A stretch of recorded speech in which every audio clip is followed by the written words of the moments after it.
मैं success supporting classes में मैं सतीश विश्वकर्मा आपका स्वागत करता हूं। जैसा कि हमने कंपटीशन का इस समय बूम चल रहा है, सभी कोई एमपी पटवारी में लगे हुए हैं, तो मैंने भी आपको ट्रिक्स बताना चालू किया है। अभी मैंने प्रीवियस लास्ट जो वीडियो अपलोड किया था उसमें एचसीएफ के कॉन्सेप्ट बताए थे और बहुत सारे स्टूडेंट्स ने उससे किए और अच्छा एक फीडबैक मिला।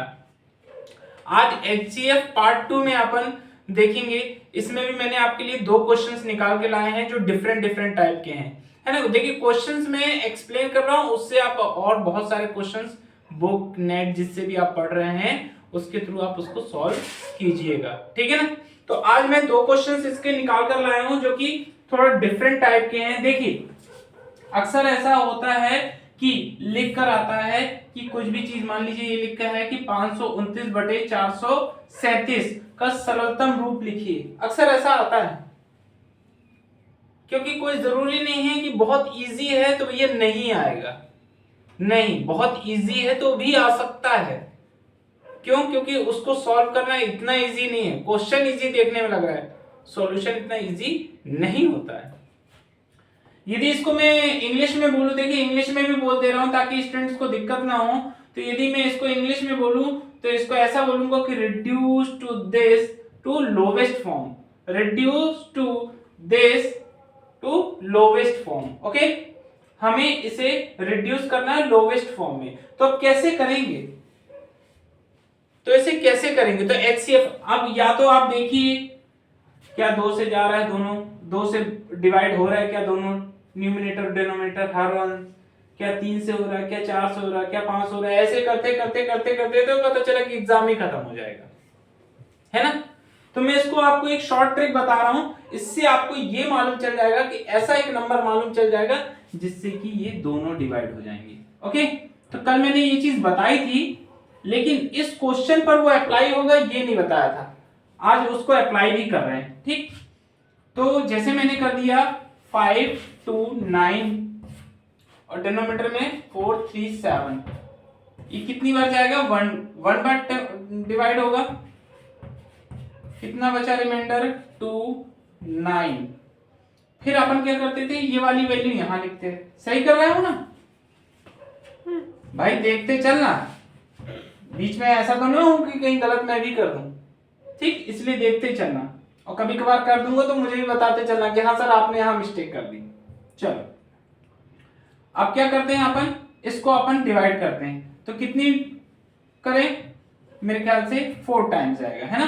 तो 8 जा और ये आ गया 3 6, ठीक। तो ये 9 और हेयर 6। ओके, अब क्या करें मुझे बताने की जरूरत नहीं है, मेरे ख्याल से यहाँ पर बैठे सभी स्टूडेंट जान रहे होंगे या जो ऑनलाइन पढ़ रहे हैं वीडियो देखकर वो भी समझ रहे होंगे कि अब 92 को अपन यहां पर लिखेंगे।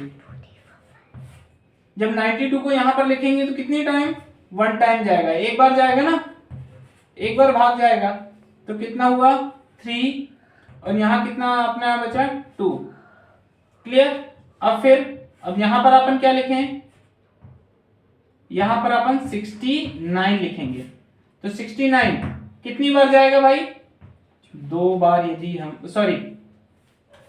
3 बार अपन करें, 3 3 9, 3 3 9 और 3 2 6, 3 दूनी 6, ये पूरा चला गया।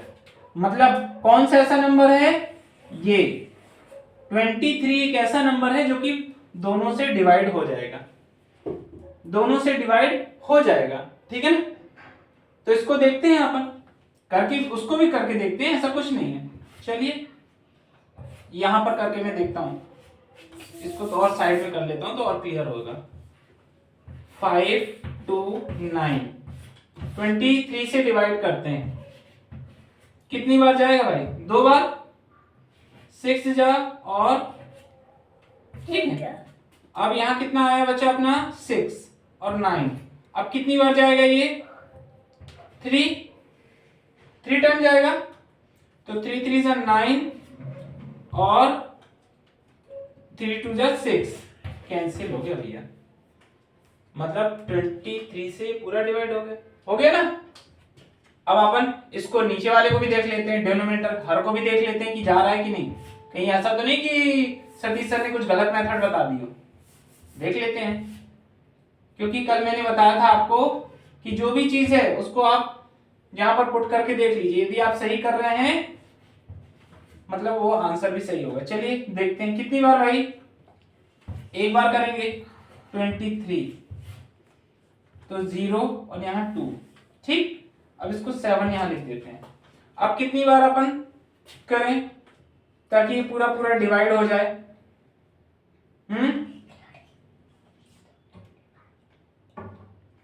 कितनी बार करें? 7 टाइम देख लें। 1,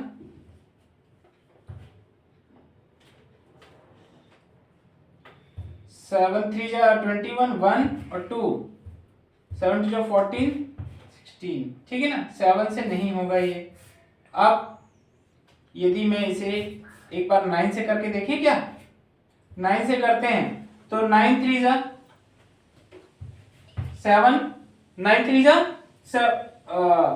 9 3 27, 9 3 जा 27, 7 लिख दिया। ये 2 बाकी है, और जब इसका इससे करेंगे तो 18 और 18 और 2 20, 9 दूनी 18, 18 2 20, ये कट गया पूरा। मतलब सीधी सीधी बात है, ये 23 से ये वाला नंबर भी जा रहा है। तो इसका इजीएस्ट फॉर्म क्या हो गया? इसका इजीएस्ट फॉर्म क्या हो गया? इसका इजीएस्ट फॉर्म ये हो गया कि 5 2 9 23 से यदि डिवाइड होगा, और 4 3 7 ये भी 23 से डिवाइड होगा, तो इसका जो आंसर आएगा, इसका आंसर कितना आया था 23, और इसका नीचे वाले का कितना आया था भाई 19, 23/9। ये इसका लोवेस्ट फॉर्म है। अब इससे आप नीचे इसको रिड्यूस नहीं कर सकते। अब इससे इस नीचे अपन रिड्यूस नहीं कर सकते। ये देखिए, ये मैंने आपको एक एक स्टेप करके बताया। जब आप अपने से इसको स्टेप जब स्पीड में करेंगे ना, तो ये सेकंडों में होगा। ऐसा कुछ नहीं है कि यार इतना बड़ है, क्योंकि जब स्पीड बन जाती है ना तो सेकंडों में सॉल्व होता है। क्योंकि अभी मैं आपको बता रहा हूं ट्रिक, इसीलिए ये थोड़ा सा प्रोसेस आपको दिखेगी बड़ी कि हाँ यार देखिए, एक बार करके देखना, अच्छी हैबिट पड़ जाएगी तो फिर खुद ही सेकंडों में आपका आंसर आने लगेगा। समझ में आई बातें? तो हमें ऐसा एक एक नंबर दिमाग में सर्च करने की जरूरत नहीं कि किससे डिवाइड जाएगा। सीधा सीधा जहां पर भी कंफ्यूजन हो, फटाक से अपन ने एचसीएफ की मेथड लगाई, वो नंबर आ जाएगा। ये तो मैंने आपको वैल्यू ट्रू है कि नहीं ये करने की जरूरत नहीं पड़ेगी। ये वैल्यू ट्रू है कि नहीं, ये आपको एक प्रकार से सत्यता की पहचान करने के लिए आपको सिखा रहा हूं कि आप सत्य हैं या नहीं, आपका आंसर सही है या नहीं। इसके लिए आप ऐसा कर सकते हैं। बाकी करना तो यही आपका 23 आ गया था। जब यहां पर आपका 23 आ चुका है, तो आपको फिर अलग से कुछ करने की जरूरत नहीं है। सीधा इसका डिवाइड और इसका डिवाइड आप कर लीजिए और ये आंसर आ जाएगा। ठीक है, क्लियर हुई बातें? अच्छा, अब थोड़ा सा हम नेक्स्ट में चलते हैं। नेक्स्ट में क्या बोल रहा है कि दो संख्याओं का गुणनफल क्या है 19,712 तथा महत्तम समापवर्तक क्या है 16। यदि प्रत्येक संख्या 3 अंकों की हो, देखिए दो संख्या लेनी है लेकिन प्रत्येक संख्या 3 अंकों की हो, तो ज्ञात संख्या ज्ञात करनी है।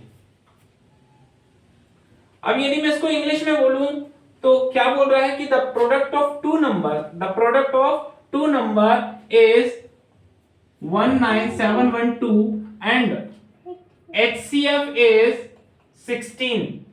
If each number is 3 digit, then find the number. अब इसमें बेसिकली बोल क्या रहा है? इसमें ये बोल रहा है यार कि पहले से ही आपको इसका प्रोडक्ट दे रखा है, गुणनफल दे रखा है, और महत्तम समापवर्तक मतलब HCF दे रखा है। ठीक है, पहले से HCF का मतलब क्या, वो दोनों नंबरों में होगा। मान लेते हैं अपन, माना कि दो नंबर कौन से अपने A और B हैं, मान लेते हैं A और B है, तो A में भी कितना रहेगा 16 रहेगा कि नहीं, और B में भी क्या रहेगा 16 रहेगा। A में भी 16 रहेगा, B में भी 16 रहेगा, क्योंकि HCF पढ़ रहे हैं और HCF का मतलब कॉमन। इन दोनों का अपन क्या कर देते हैं मल्टीप्लाई। यदि इन दोनों का प्रोडक्ट का मल्टीप्लाई हो गया तो कितना आ रहा है 19712। कुछ नहीं करना है इसका, सबसे यदि हम तरीका इजी तरीका देखें तो कुछ नहीं है, ए बी, ठीक है, इसका हमने क्या कर दिया ए बी एंड 16 इंटू 16 कितना हो जाएगा भाई?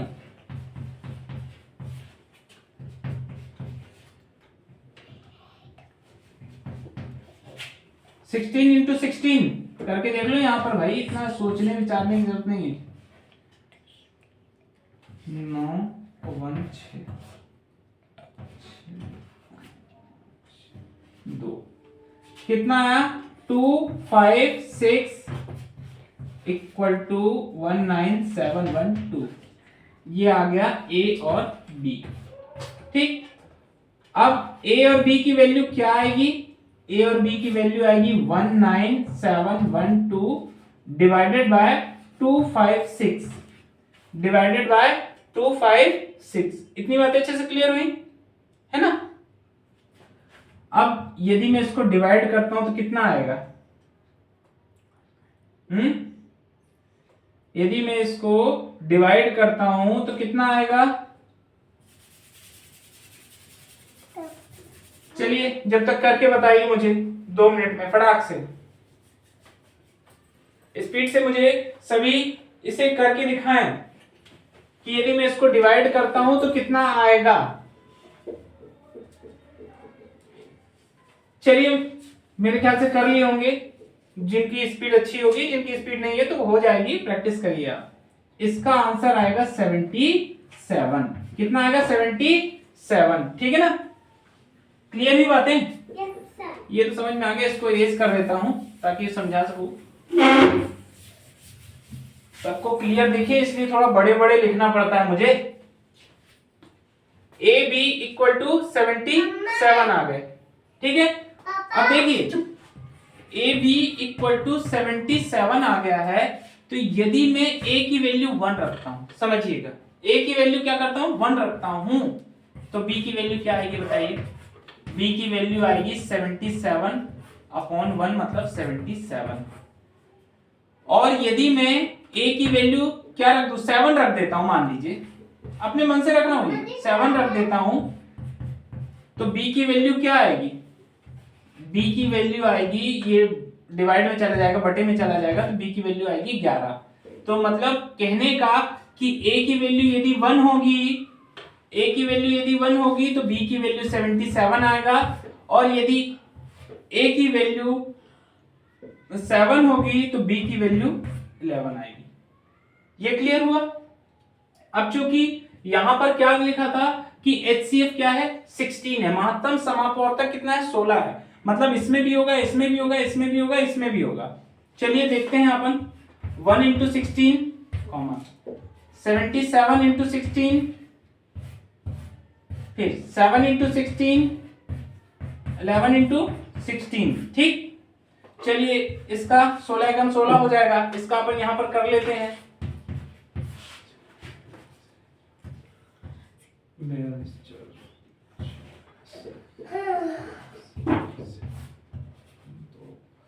सच 7 6 कितना भाई? 13, 7 6 13 हो गया, एक बचा अपना, तो 11 और 1 12, ठीक है।